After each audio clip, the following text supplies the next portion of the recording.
So what's up mga idol? Ito na nga yung brand new model ng CF Moto Philippines 675NK. Ayan. Sports Naked Big Bike Middleweight Category, triple cylinder, 675cc. Yes! Grabe. Equipped ng ABS, slipper clutch, quick shifter, traction control.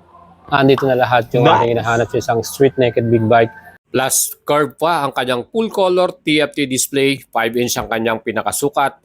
Mga idols, ang kagandahan dito, ang ginamit nilang suspension, KYB brand, fully adjustable sa front suspension, inverted forks yan, and sa rear suspension, monoshock, adjustable din. And ma-impress ka rin sa kanyang stopping ability, dual disc brake sa front, 300mm, at yan po ay meron ding J1 caliper for piston, equipped ng ABS. And yung kanyang wheels, aluminum alloy wheels yan mga idols. Plus yung kanyang sukat ng gulong, 120/70 by 17 sa front at 180/55 by 17 sa rear tire natin. CST yung ginamit nilang brand dyan. Mga idols, yung kanyang engine, meron yan total max power 90 HP at total max torque 70 Newton meters with acceleration 0 to 100 na 3.9 seconds. Ang kanyang top speed, average 200 km per hour. With that performance, siguradong sulit na sulit ka na rito at hindi ka mabibitin.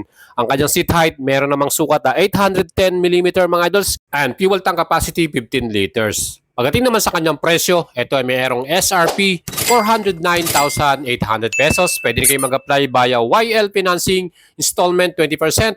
Down payment with miscellaneous fees, total cash out 118,649 at 3 to pay 14,844. Aba mga idols, apply na kayo at PM na kayo sa atin.